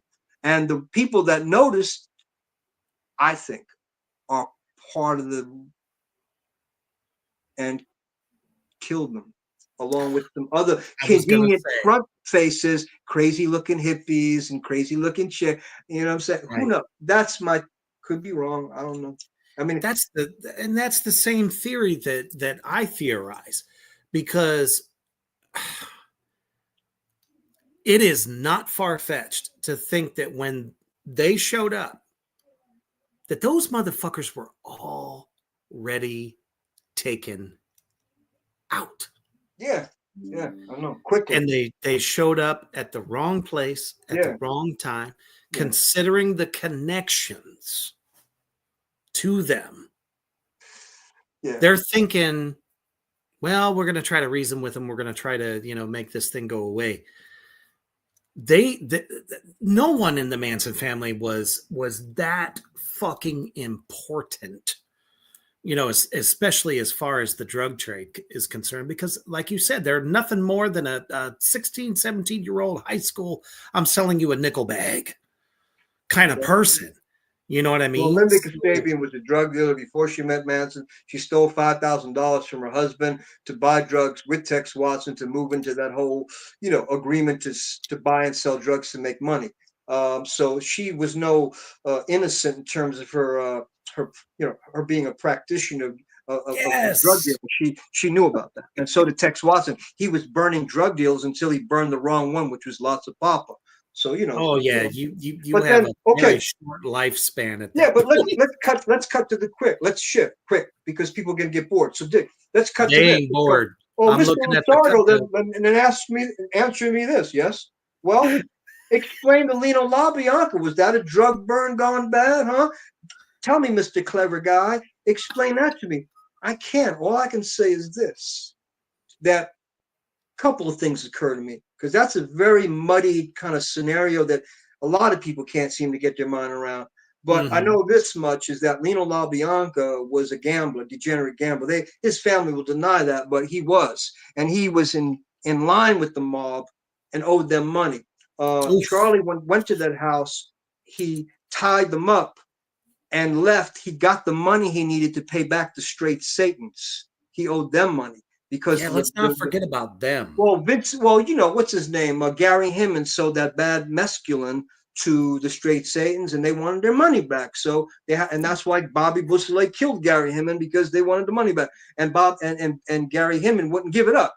So I think that debt was still owed. They owed Lots of Papa the money.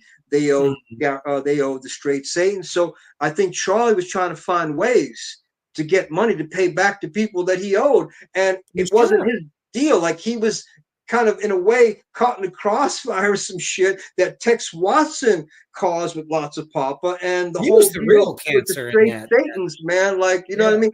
So Charlie's trying to figure out how to get money back to these people and everything. Well, they say, well, okay, I got okay, Robert, shut up. Okay, I got another one for you. Okay, what is it? Well, how come Charlie, who's on parole, every time he gets in trouble, how about the drug ring? Now, how about the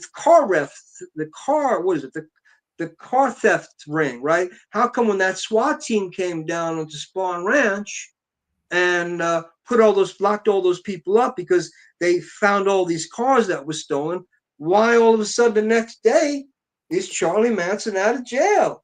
Oh, he must be down with his probation officer. What's his name? Roger Smith, to basically be involved in the CIA and got him out of jail. I say no. Here's what happened. You can look this up. It's in the case history, in the police reports. The reason Manson was let out after that huge bust that happened at the Spawn Ranch is simply this: it was a motherfucking technicality, dude. They put the wrong date on the search warrant, man. Ooh. And this was the 60s, dude. This wasn't like computerized shit. This is all paperwork-driven world, man, where a lot of mistakes get made, and Big Brother isn't keeping an eye on everything with phones watching you. So it's conceivable and very possible that Manson was able to not be incarcerated and not violate his parole because of basically the mishandling of the paperwork by the police, dude. They fucked up and the case got fucking thrown out. That is fact, Jack. That's not some theory conspiracy.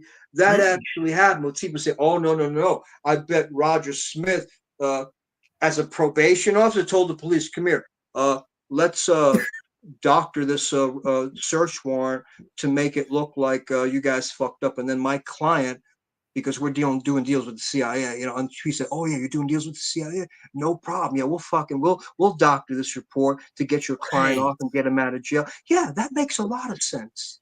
The only people they were protecting back then was mafioso man. people. Yeah. They weren't the trying to and the mafia were together because they concluded to kill fucking John F. Kennedy, bro. Dude, I think about that all the fucking time. And if people don't realize that by now, that the government had the fucking mob fucking take his ass out. Everybody out there. Stop it, Reaper, stop it. You're going off again. No, it was Lee Harvey Oswald that did that. It was Lee Harvey Oswald. He did that. He shot Kennedy. You're one of those conspiracy guys who thinks that there's a plot and the government's behind it. Well, that's, and we also got spaceships hovering above our heads right now, too. I bet. I bet you're one of those guys, huh? I'm sitting here going, if people haven't figured this shit out, I'm sorry. And you don't need television for this. No, you follow the fucking facts. The facts are there. God damn it. The mob, people don't realize just how much American mafia, the Italian mafia, had such pull in this country. That's why they were the most feared thing in America. Yeah. Even through the 80s. And into the 90s. And then that's when shit really, they're like, oh, we can't control these motherfuckers anymore. Then we're going to start, let's get rid of this guy. Let's get rid of that guy. Blah, blah, blah, blah, blah, blah. Whatever the fuck. They John ran everything. Big fucking mouth. He destroyed the whole thing. He destroyed whatever chance they had left. Oh. Yeah. He destroyed it. And for somebody that was such, and I'm not condoning, obviously, but Gotti could have been probably the most prolific figure in the mob if he did not do what he did. Yeah, but he didn't take a lesson from the generations past, like the guys like Frank Costello. Manson was in prison with Frank Costello. He actually admired a lot of the Italians that he was basically running errands for in the jail, man. So in the prison, he respected a lot of those guys until he realized that they started turning on each other and snitching each other out. He says that in one of his interviews, man. But he had no snitch on his jacket because because it would have got him killed if he said what he knew. And so back to Lino LaBianca land. Who knows, man? It could have been any number of scenarios. It could have been love for brother and Leslie Van Houten stabbing those people, hoping that the copycat thing would free Bobby Busley because they would think, oh, somebody else did this. Who knows, man? That's a very muddy, like I said, muddied and ambiguous thing that I don't know if anybody's going to figure out that Rubik's Cube. But, it's not as obvious as Cielo Drive, but I still feel, once again, the mob is the culprit, like you say, that's in the shadows looking at it going, you know what I mean? Which makes me wonder, okay, did Charlie owe a favor because he was given favors when he was in prison? When Charlie got parole, check this out, he was given opportunity to audition at various music studios because on the outside world was connected to the underworld in prison, and the Italians that were connected to music industry who knew people helped him out, man. So maybe Charlie owed some favors, man, for them. And that's why he was loyal to a fault and kept his mouth. Gaete, he didn't talk, man, for those reasons. I wish I could say that about the other people around him, but hey, that's another conversation. Hey, what can you do? Yes. Yeah, man. And another thing, and this is another thing to speak to your point, bro. When you talk about mob dudes, and they're all gone and dead now in prison, a lot of these people that have come forward now to speak about things, they're doing it that are still, old enough to put two sentences together, man. They're doing it because there's no fear of repercussion. The only ones who are worried are they're going to the grave. Yeah, man. The only ones who are worried are the people that are making movies. I don't give a shit about none of that. Clearly, you saw my movie. I don't have a problem with making Charlie a prophet and environmental guru. But not everybody wants to do that. They want to stick to the same old line that we're going to use a Charlie Manson archetype to sell to the public that culture, basically this idea that the cult thrives on this, it has this magnetic pull. The guru finds those who are insecure and weak and all that. And here's the thing, I know that phenomenon exists, but how about this? How about create a circle of agreement where the people aren't weak? They actually have a sense of self-empowerment, and they sit in a circle, like you say, in Abraxas or the Luciferian consciousness, and talk about will to power. And they all are part of the same awareness that empowers them, not it depreciates them. And this idea of the Godhead, the goddess that lives in that community, allows them their freedom of discovery. And it's interpersonal relationship dynamics where it's everyone, and not one particular person gets to basically say, okay, my court is in and I'm leading this. Everybody's leading it. And you sit down like in the biker clubs and discuss policy at church to make sure everybody's doing, and nobody's getting out of line and they're abiding by, so that things don't get out of hand, man. That's, to me, a much more dangerous story to tell, because what it does is it communicates a whole new narrative about this idea of of rising up, young people rising up and basically tearing shit down. If you play the same old track and the same old redundancy of a story, man, that's not teaching anybody anything, you just it's like, oh, the devil made me do it, and all this horseshit that doesn't really amount to any kind of raising consciousness. It doesn't educate your audience to go, holy shit. And then they go, wait a minute. I have the power? Yeah, you do. And Charlie, if anything, he reflected back at you what you were. So if you're a weak, little insecure person, he reflected that back. If you're a person who has a sense of gravity, he reflected that back. He gave you back what you are, man. So if you have problems with yourself, of course you're going to blame Charlie. If you're cool like Lynette was and Sandra Good, you don't have a problem with Charlie at all. Charlie didn't break any will. He's just being Charlie, and we loved him for it, and we're cool. He just let us discover ourselves in a way that made sense to us, not to him. But you need to write that shit down in the screenplay, not all this other horse shit that they write, man. But no one's got the balls to. You know why? I'll tell you why. Because everybody's petitioning to go to Hollywood land, to be anointed by some devil that they all say they hate, but they secretly want to be with them. So they don't want to upset the balance by telling a story that would blacklist them. And then their plane never gets to take off, because the power says, okay, we got our sights. The CIA, we're going to blow this one off the fuck. Oh, he's a heretic. She's a heretic. Did you make that movie? Yeah. Oh, okay. Oh, very nice. In the black book you go. And so you don't have this idea, well, it could ruin my career. What if I not sympathize, but if I tell a story that's controversial and shakes the fucking foundation like an earthquake, my career would fail. Well, then you're a fucking coward, dude. You're a motherfucking coward. They were all cowards. You're a coward, dude. You're not really there. They wanted to do all the so-called sins, but didn't want to be known for doing it. It was all about appearances, not about truth. Well, it's easy to sell a pornography, isn't it? Whether it's torture porn, bloodlust, and all kinds of things, and then name it something. Yes. And then basically dumb down the philosophy even more, without any kind of new wrinkle in terms of the ideology in the minds of the people that are in that agreement. What are they thinking? Why are they frustrated? Are they sick of the cell phones? Are they sick of the internet? Are they sick of all the stuff that they feel is a dehumanizing event, and they're being exploited? Their kids are being exploited. Like, you know what? I've had enough.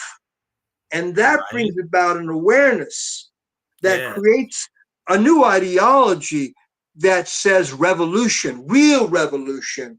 And that's, to me, dangerous kind of movie to make. But fuck it, you got to make it. Oh, I was gonna say, why the fuck not? Movie, dude. You got to make that movie, not the other, not the rerun. I'm waiting. The fucking rerun. We're gonna do a rerun of the same old shit, and hopefully we get, because we know people like cults, and we know people get their jollies looking for the. Where's the boogeyman? When's the boogeyman gonna show? I can't wait. You know, and all that horseshit. That song has already been sung 1,000 fucking times. Yeah, we don't need. Yeah. We don't need a boogeyman. The real boogeyman, dude, to the collective and the Matrix is the ones that can tear it down, not with guns, with a thought. That's right. The mind is much more powerful. Yeah, when the thought spreads and people start resisting and realizing, holy shit, I've been lulled into sedation by fucking my phone and all this bullshit, and I'm an addict to some attention. I need attention every day. And once you put that down and you go cold turkey and you come back to self-empowerment, you go, oh, wait a minute. You really awaken, and you're like, wow. And if you attract other beings that are awakened too, then who knows? And if you can't make it happen in this lifetime on this planet, because it may be, like I said, it may be coming to an end, you at least, use your artistic ability to communicate the possibility in a fiction, man, to get people fired up. Like, well, I ain't never seen nothing like this before. Holy shit. This is some real self-empowerment, but not dictative shit. And it's unique. It's a unique work. It's not reflecting or derivative all the other stuff we've been watching over and over and over again. Recycled fucking shit. Yeah, man. Recycled. It's like, dude. You got somebody who wrote you a paragraph, dude. What's that? I want to hear about that. Yeah. My brother, Looney, he says, I've never seen someone portray a person by perception in a film to actually sell and almost alternate reality and turn into the viewer's altered perception. It opens a door and it leaves it open. I think what you did in American Trash transcends storytelling into a skill of bringing a person as close to the water as you can with ease. As you said before, you can't teach them for themselves, but this was a new way to wipe the slate with innocence and curated guidance. And yeah, Thank you honestly, I have to absolutely agree with that. Thank you. When somebody says, oh, you're a rock star, in this world of film that we live in, it's necessary to have people like us to be able to break some of these barriers down and not be afraid to do so. I can't help myself, dude. I have no choice in the matter. I never had a choice since day one. That's why I've been declared the heretic from the 90s before the tattoo thing was cool. So I've always been in cell 13 with Charlie. It's nothing new for me. I just woke up one day and go, holy shit, what? I'm in cell 13. Yeah, Robert, you are. And I had a couple of guys in power tell me that, and they told me why I'm there. I said, we're sorry, we can't help you. Gotta go now. See ya. So, I was actually told this by the power, so I know the deal. So I'm not really worried about what are they going to do? Shut me down, please? They shut me down a long time ago. Good luck. How can I be shut down if I'm not turned on? I'm not turned on by any of it, dude. I'm not getting my jollies from it. I am truly on the outside of it, on the edge of everything, looking in at going, okay, cool, guys. If you guys want to do that, do your thing, man. But I'm going to do my thing. And if you don't like it, that's cool. I'm not trying, no brainwash going on here, dude. But people want to be free. Isn't it? To be an artist is to free yourself in your art form and share that with others. And maybe they can come with you, collaborate, you build something together, man, as opposed to, oh, I'm the center of attention in this. I can't do it, dude. I hate it. That's why I'm not really good with a lot of it. And I don't even I tell all of my co-hosts that on any of the shows that we do, this isn't about me. It's never been about me. I just wanted to be able to give people that would normally creatively, artists of all walks of life. I don't care if you were a sideshow performer, or a tattoo artist, or anything that is dark art, that I find and relate to so much, and so many other people do. If they don't know they exist, I wanted to use this platform for that. I'm like, this is more of like an honor for me to be able to be on this journey with you. Okay, so this is the way to basically, so I can understand you correctly here, or feel you correctly is the way I prefer to say it. If I can feel you correctly, is that this is the way we make our contribution, man, and this is how we make our contribution to people and to artists and to inspire, because I ain't that important to inspire nothing. I ain't that important either, man. Yeah, so I don't, but it's a nice idea, it's a nice possibility, dude, but I don't know what people come away with. You tell me that when people view our discussions, there's some, I guess what people would call visibility there. I was like not trying to argue with you. It was hard for me to believe that anybody would care about some of the stuff that we were talking about, because it's not part of the trending topics, and we're not on Joe Rogan's show talking about it. So therefore, nobody gives a shit. You know what I mean? Until anyway. Yeah, I don't want to say anything else, but But no. Fuck it, who cares? The bottom line is, you gotta, I don't know, you don't have to do nothing, but I can't, like I said, I can't help myself, and clearly neither can you. So you do it. But you don't do it by kneeling before the what is it? The pulpit? I don't know what to call it. No, yeah, kneeling before the beast. Yeah. Now, I'm not talking about what your notion of Luciferian is. Luciferian consciousness has nothing to do to me with the devil.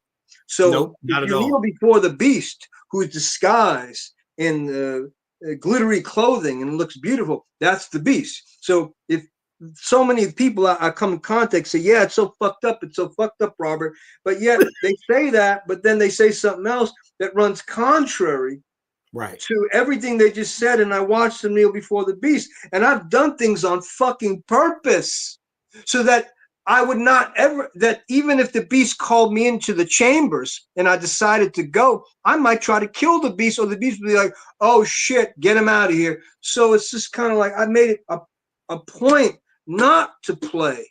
I purposely did it so that I would no longer have to be its representation. Now, clearly, people say, well, Robert, you're a kind of a hypocrite right now. Well, aren't you getting ready to do a couple of movies coming here shortly where you're going to kind of play along those lines again? Yes and no. Yes and no.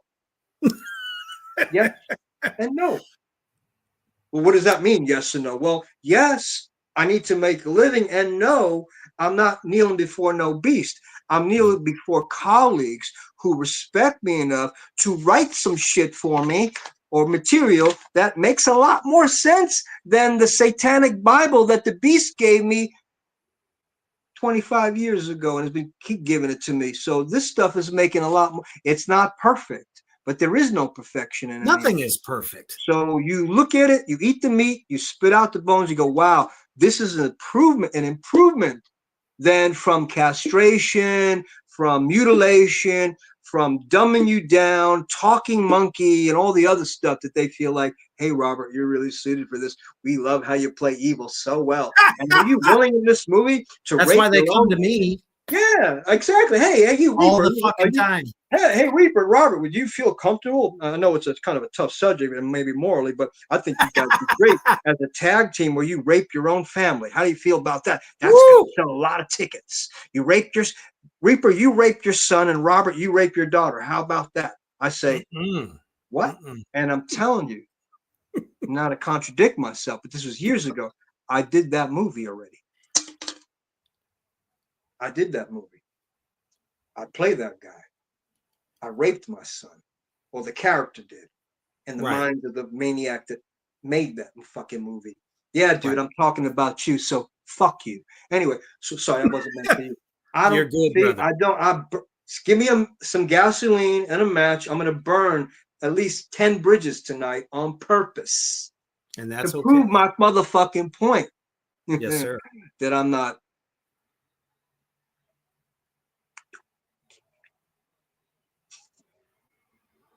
And that's something that a lot of folks don't seem to realize. Facebook tries to shut me down. YouTube tries to shut me down. You won't shut me down. I don't give a fuck. I'm going to keep coming back. Robert is going to keep coming back because you can't stop people like us. Well, good luck. Hey, dude, they can try. They can try to fucking stop me. They can try to motherfucking stop me, dude. It's all good. But I'll stop them first. Whoever gets to the trigger first. It's all about who can aim correctly. But no, dig, dude. It's all good. It's all cool. It's cool. It's absolutely cool. It's beautiful, dude. It's beautiful. It's beautiful. It's all beautiful. One of my favorite roles, and I just have to say this, was when you showed up in Dee Snider's Strangeland. Oh yeah, D. Yeah, good old D. Yeah. Yeah, D. Yeah. You know, honestly, that film spoke fucking volumes to me, though. Yeah, he was courageous, man, in what he was very courageous. Yeah, he was, in my opinion. Yeah, no, I give him that. Yeah. We ain't gonna take it. Did he sing that song? He did. He did. I like it though, man. I still like to watch that video, dude. It was an anthem for the ages at the time. I like it though, man. I like this music. But to see him create something that I felt Captain Howdy, yeah. Oh, dude, that was my favorite fucking song off the record. Captain or Howdy. You're Gonna Burn in Hell. That one too. I loved it. Yeah, man. Because it's like, you know, he wasn't afraid to spit in the eye of the machine in a lot of ways. Great fucking soundtrack, but at the end of the day, it was like, you know, you don't understand things like suspension, why people do it. You know what I'm saying? There's so much there spiritually that a lot of people at the time were not down with. No, man. No, he was way ahead. And way ahead in that regard. His tattoos weren't real, but that's okay, dude. That's why I was asking, hey, Robert, why did you get to explain all this to me? He sat me down. I gave him a pass. Yeah, he wanted to talk to me. He's like, Robert, can you? And I was like, D, can you, dude, I'm trying to learn my line. No. Yeah, but Robert, I'll ask you some questions about what is it? So explain. So he's trying to get in my head. I get it. No, so I let him in. I let him go into a couple of rooms. I don't want him to go way back because then if he went too far back, he'd get traumatized and he might have fired me. So I tried to stay cool with him. You know, at the same time going, listen, you fucking biter. No, but it's cool. He was cool. He gave me a job. He gave me respect. He gave me love. Thank goodness. It was cool. It was all good. I have nothing. And then here's another fun fact, real quick. So I was in Marina del Rey about, I don't know how long, several years ago, 10 years ago. I don't know how long it was. I was over there and I hear, hey, Robert. And I hear my name in public. I get nervous. So I turn around and it's fucking Dee Snider, man. And he comes over to me. We start talking. Point is that he said, yeah, Robert, I've been trying for years, man, to get Strangeland 2 made. I'm like, oh, man, D, you got to do it, dude. Really? You got to do that shit. But that was a long time ago. So apparently, like anything else in this fucking circus of show and movies and making, and if we haven't lost you yet, you know, it's hard to raise the fucking money, man, to make movies, dude. It's really hard, even for someone like D and all these other dudes that are jumping on Indiegogo now. To say, oh, we can get down on this now and get, you know, and then everybody, all the other the independents that are kind of like not as established as some of the heavy hitters, so to speak. I don't even like using terms like that. These fucking bankers. Let's call them bankers. These fucking bankers that are established in the mainstream, even in horror, who claim to be radical independents, but they're still bankers, dude. Yeah, they're getting on the Indiegogo. But they're getting on the Indiegogo bandwagon, and so all the other people are fucking shaking. I go, oh shit, how are we gonna raise money? I know it's fucked up, dude. So that's true. That was one of my learning lessons when Dee Snider says to me, "Yeah, man, I'm having a hard time raising the money." I'm thinking, how the fuck is that even possible? Someone like him can't raise his name and his face and who he is. He can't raise money to make another part 2. But that's the reality of the shit, isn't it, man? That's the reality. Yeah. Shit. If they would have made a part 2, you should have been like the motherfucking lead for that, in my opinion. Or maybe leave fucking D. Snider how about out. This? Me, D, and maybe some, whatever politically correct people could be in it. Because now you got to, they have to cast like that. But how about why not I co-star with D, and D could lead the way, and I just kind of rolled. I'm his sergeant at arms. And then you can stand on the other side of it. You stand on one side of it, I stand on the other, and a bunch of other people that are younger than me, and that the younger audience will identify with in terms of cultural orientation, gender orientation, sexual proclivity. They'll all be like, yeah, man, we got this and this and this and this, and everybody has a party because it's all inclusive, man. Right on. And it's the real revolution of something, because people look at it go now and be like, so what? He's suspended. Everybody does that now. He's got tattooed. So he tattooed. Right. You've already told that story.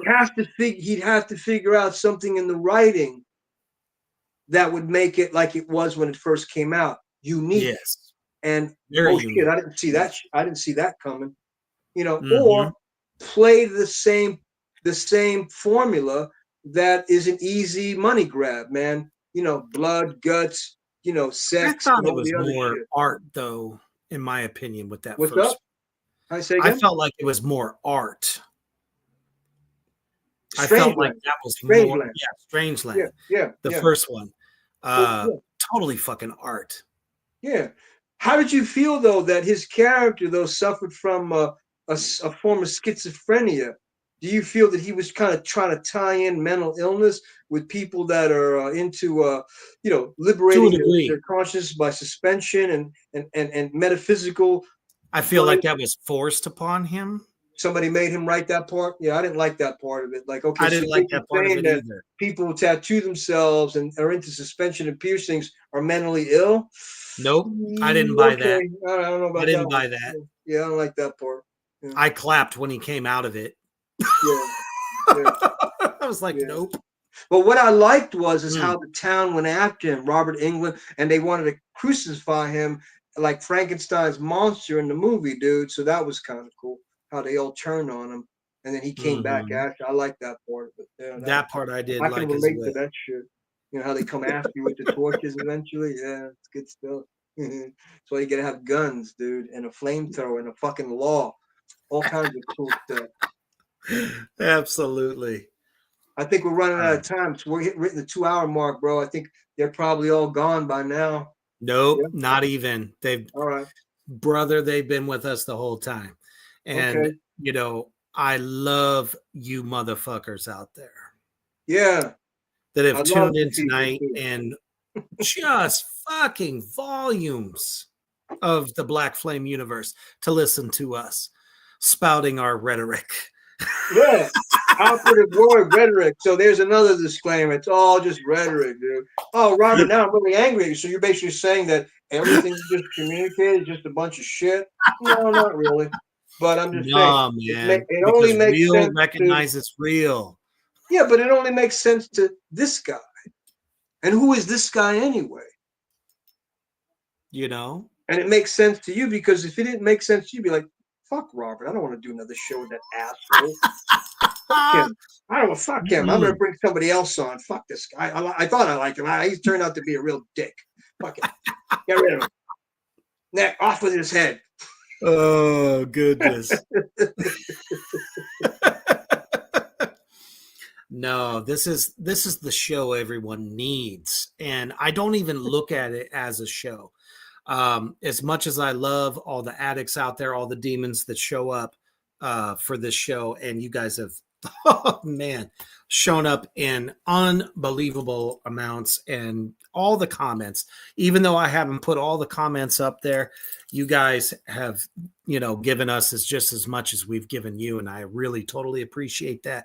But at the end of the day, me and Robert, same fucking level, man. It's us having a wonderful conversation, because I feel it all the way. This is one of the shows I always wanted to do.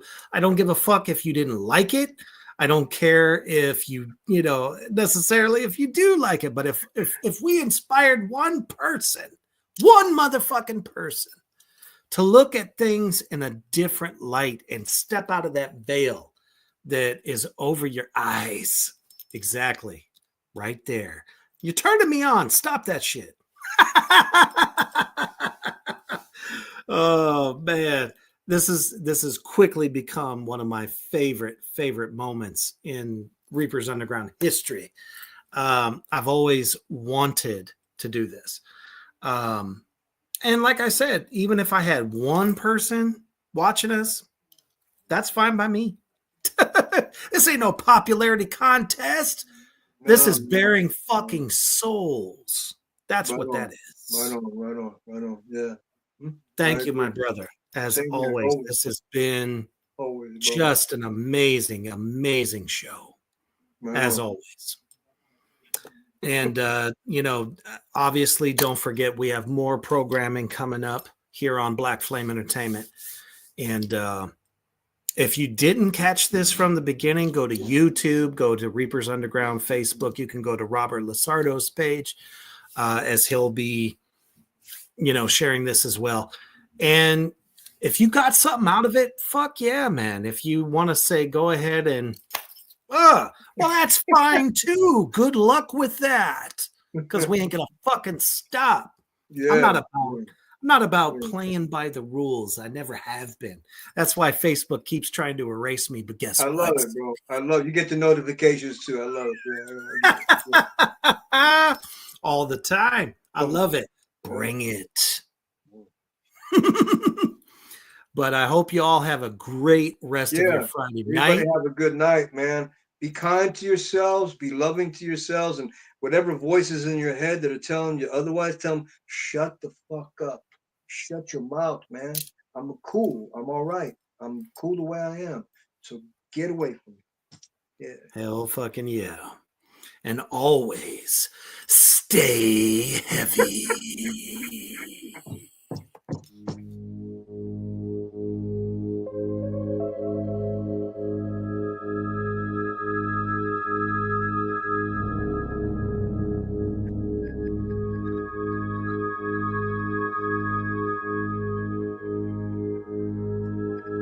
Thank you for joining us on Reaper's Underground. Stay tuned for more from Black Flame Entertainment.